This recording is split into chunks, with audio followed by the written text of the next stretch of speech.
I'm Victoria Szulc, and I'm a multimedia steampunk artist. I've been doing this for steampunk as an art form for probably 5 or 6 years now. I'd actually always been into it, but never known that it had a title or what it had a genre.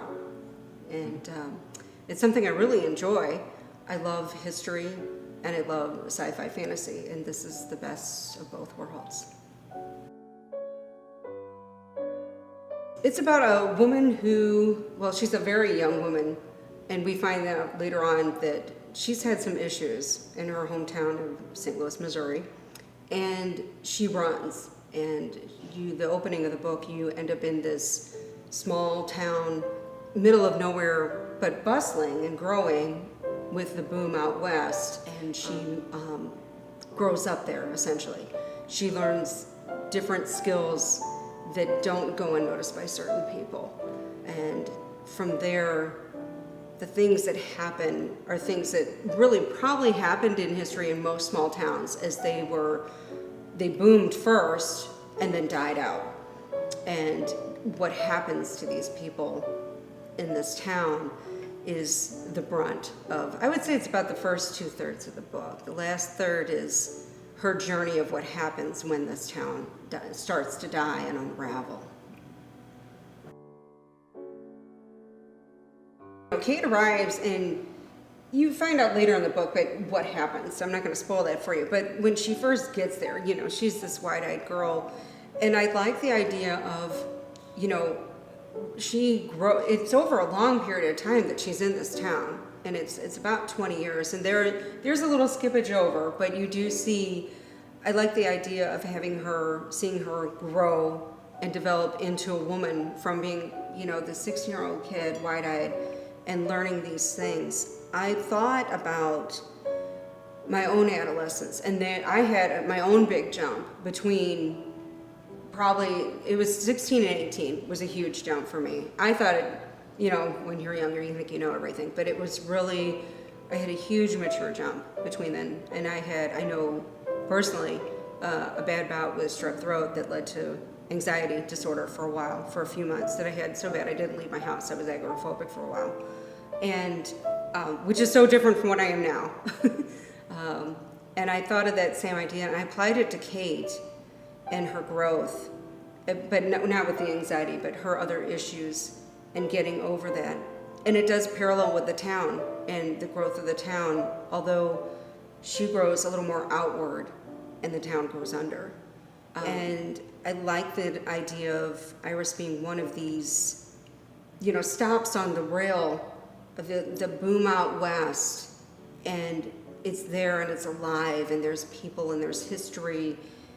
And then, like history truly happened, these small towns weren't needed anymore as bigger cities took over. And as she had to leave before, she's going to have to leave again. But I think she finally realizes she can't keep hidden. She has to go out and find the real world and stop hiding in Iris. And it's funny, as that happens, Iris dies.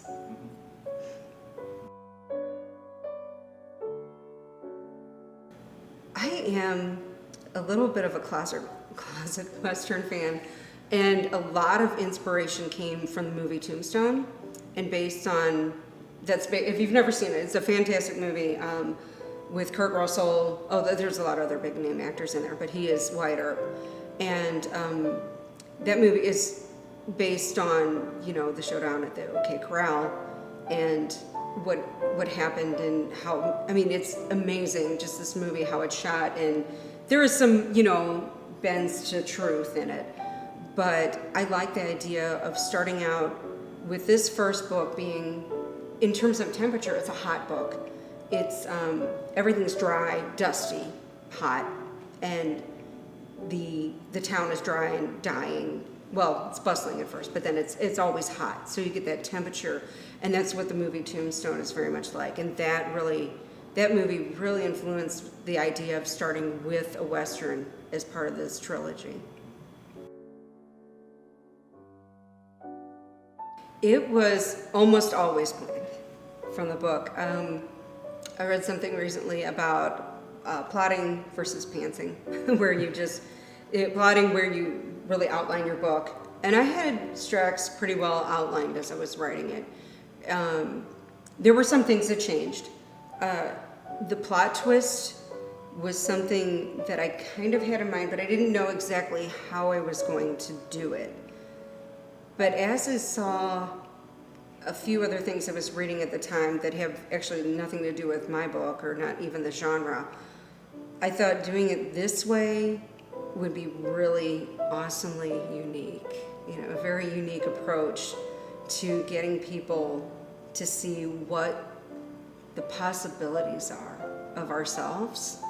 And so I'm gonna kind of leave it at that, but it was, to answer the first question, it was there, but not in that exact form. And the more I thought about it, the more it made sense to put it in that way. And I'm glad I did, because I've had a lot of people that I trust, like my beta readers and editors and people, and they've commented that they had no idea that that twist was coming. And so that's, to me as an author, that's really cool. I love it. It's enjoyable to see the reaction from that plot twist.